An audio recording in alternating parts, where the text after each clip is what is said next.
Listo, chicos, vamos a continuar con el siguiente tipo de ejercicio que se nos presentaría cuando trabajamos con BJT en corriente directa. En este caso, vamos a ver BJT para la configuración de polarización de emisor en corriente directa. Recuerden que en el primer caso teníamos un circuito bastante básico donde el emisor estaba conectado directamente hacia tierra, mientras que en este caso, por temas de estabilización, se tiene después del emisor una resistencia y recién llega la conexión a tierra. Por lo tanto, este caso se denomina configuración de polarización de emisor. Entonces, teniendo en cuenta ella, veamos el ejemplo 4.4, que nos dice calcular la red de polarización del emisor de la figura 4.23 y determinar los valores que nos piden de la A hasta la G, ¿no? Muy bien. Primero, en la A nos pide determinar la corriente de la base. Muy bien. Entonces, a ver, antes de ver el ejercicio de cómo se podría resolver, primero que tenemos que tener en cuenta es que en este circuito tenemos la presencia de dos componentes un poco extrañas o un poco usuales, ¿no? Que sería tres condensadores.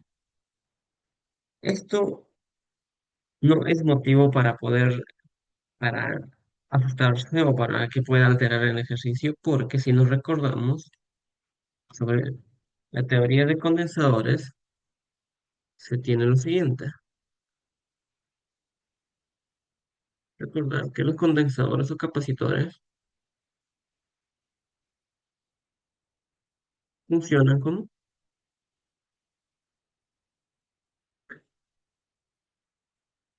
como circuito abierto, ¿no?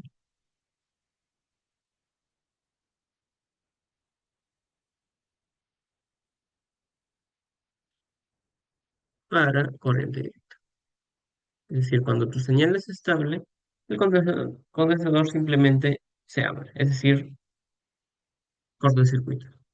Mientras que si trabajáramos en corriente alterna, ahí sí el condensador va a estar trabajando tanto en carga como en descarga. En este caso, no altera el ejercicio. Por lo tanto, podemos ver lo que en realidad nuestro circuito abarca es solamente esta parte, ¿no? Este tramo. Todo el resto nos da igual. Es por eso que si en este caso el condensador no va a alterar para nada el ejercicio. Ahora sí ya podemos de lleno ir a resolver el ejercicio. Primero, en el ítem A nos pide determinar la corriente de la base. Y la corriente de la base pues es justa es- este tramo de aquí, ¿no? La corriente que entra por ahí. Esa es corriente de la base.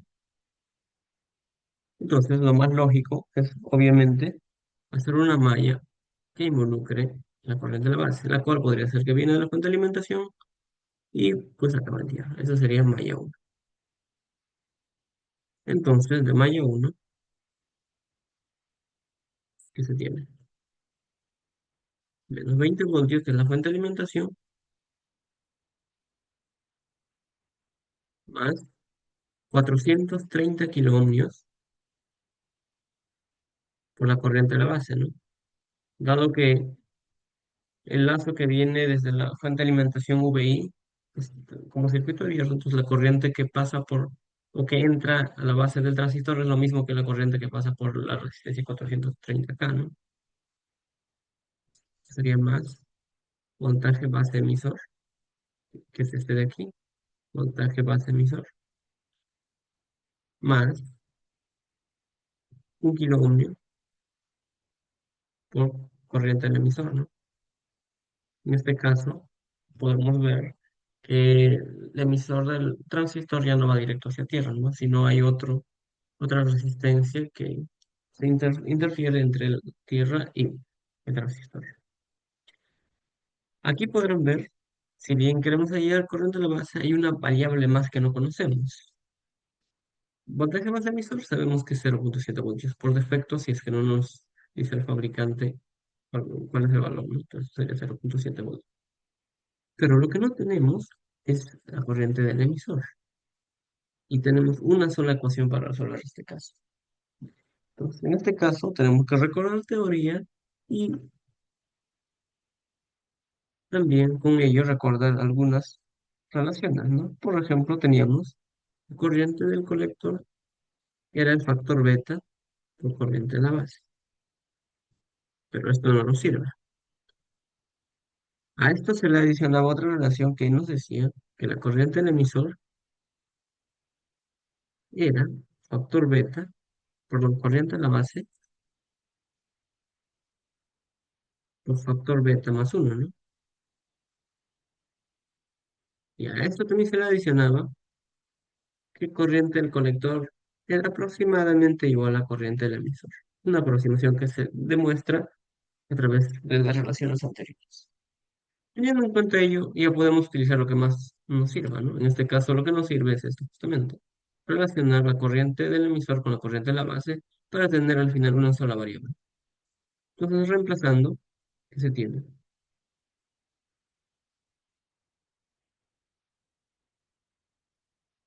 Pues a despejar directamente, corriente de la base sería 20 voltios menos 0,7 voltios, que es un voltaje base emisor,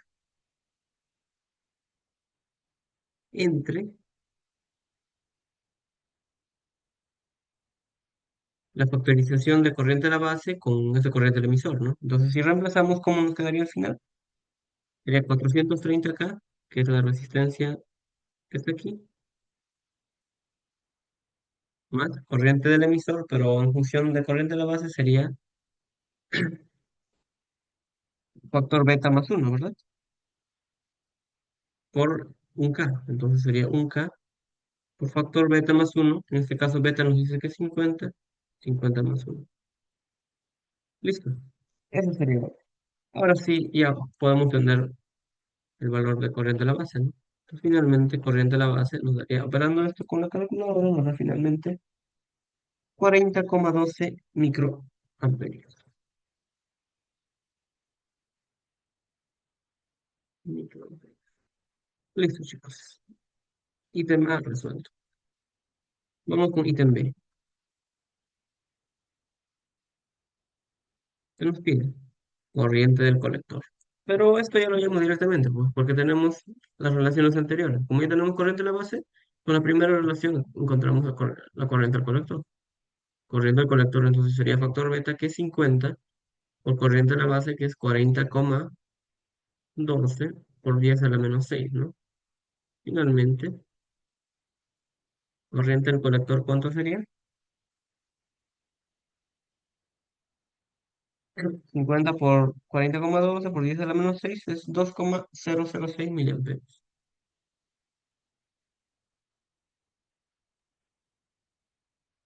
Miliamperios. Listo. Segundo parámetro resuelto. Vamos con el tercer parámetro. ¿Qué nos dice? Tercer ítem. Calcular voltaje colector emisor. Listo. Vamos con la C.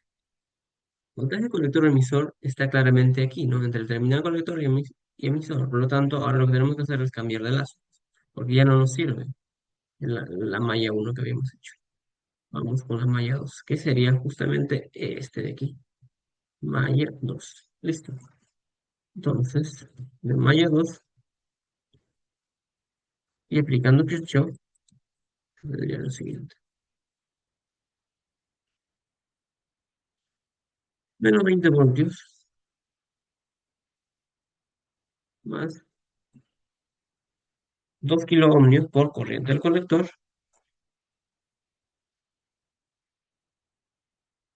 más voltaje colector emisor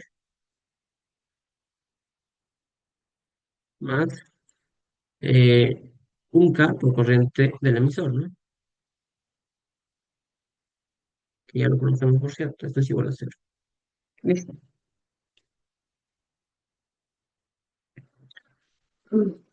Con ello ya podríamos resolver el ejercicio, ¿no? Despejamos voltaje colector emisor porque todo el resto ya lo conocemos. Entonces, voltaje colector emisor sería igual a lo siguiente. Menos 20 voltios. A ver, despejamos esto. Entonces esto pasaría al otro lado, sería 20 voltios más 2 kiloohmios, 2000 por corriente del colector. Pero corriente del colector, pues es exactamente igual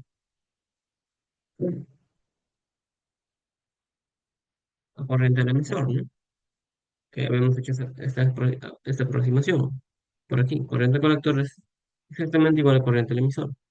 Pero corriente del emisor, asimismo, era corriente de la base por factor beta más uno. Entonces sería, corriente del colector sería lo mismo, corriente de la base, que es 2,006 miliamperios,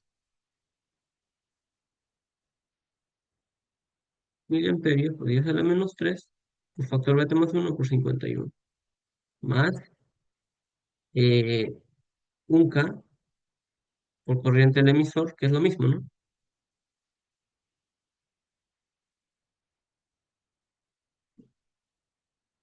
Listo.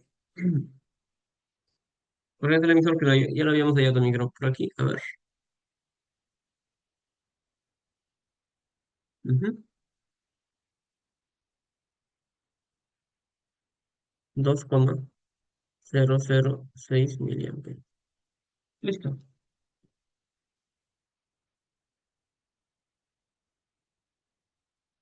Por lo tanto, finalmente, voltaje colector emisor sería exactamente a 13,941,88 voltios. Listo. 141,88 voltios. Ahí está. Vamos con la D. Voltaje del colector. Siguiente página.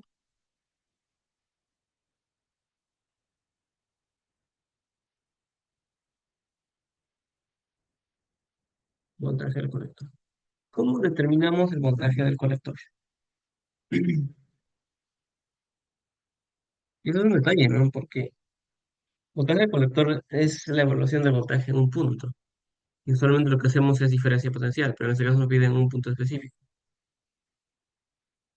Ya. Entonces, para esto lo que tiene que hacer es lo siguiente, chicos.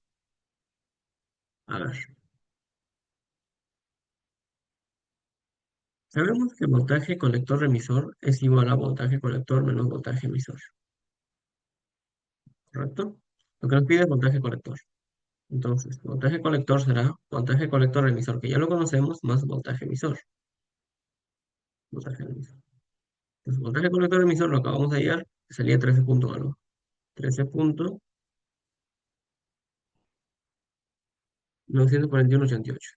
941,88. Más voltaje del emisor. Voltaje del emisor no lo tenemos directamente, pero podemos determinarlo, ¿no? Voltaje del emisor justo sería la diferencia potencial entre este punto y este punto, ¿no? Voltaje del emisor, que sería exactamente igual a 1 kilo ohmio por la corriente del emisor, es decir, 1000 por corriente del emisor, que era un valor que ya lo habíamos determinado por aquí, donde esa corriente del emisor, estás por aquí, 2,006 miliamperios.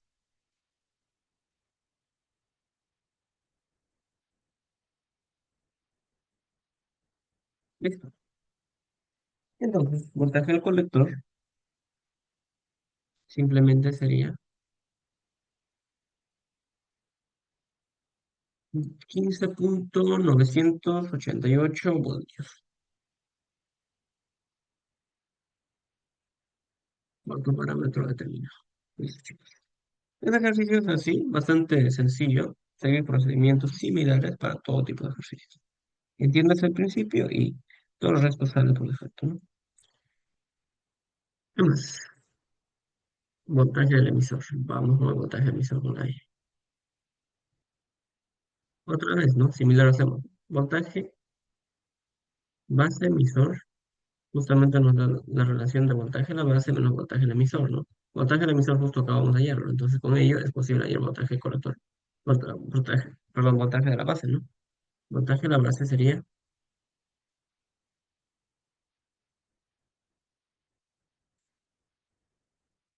voltaje base emisor más voltaje del emisor.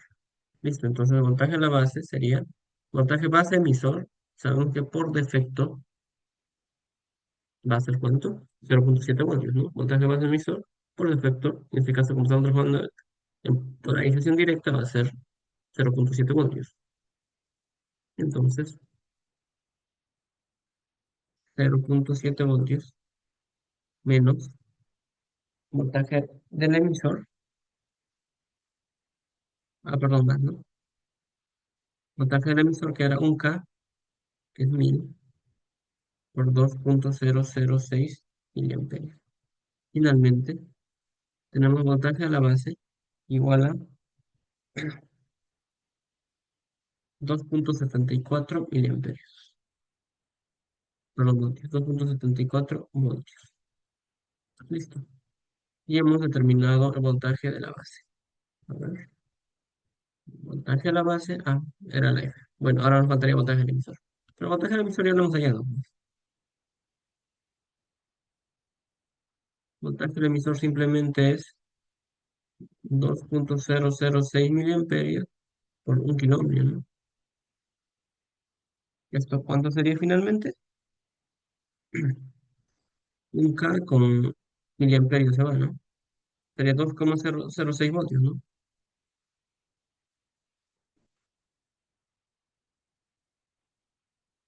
Listo. Con eso estaría la F completada.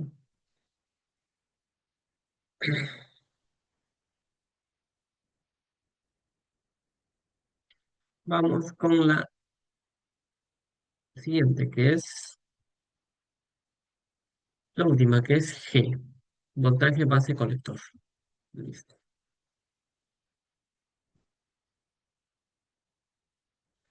Voltaje base colector claramente es lo mismo, voltaje de la base menos voltaje del colector, ¿no? Y como ya tenemos ambos, podemos determinar el valor.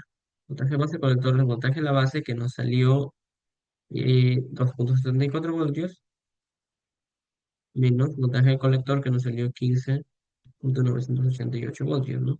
Entonces finalmente, voltaje base colector va a salir menos 13,246,38 voltios. Menos 13,246,38 voltios. Tiene sentido que salga negativo, ¿no? Recuerden, si es que está en polarización directa, para demostrar que está en esta región operativa, se tenía que demostrar que la polarización de base colector está en inversa, ¿no? Y justamente demostramos eso, con la cual el ejercicio sí está trabajando en región activa directa. Entonces, eso sería el segundo ejercicio o un segundo caso para BJTs en corriente directa. Listo, chicos, nos vemos en el siguiente video.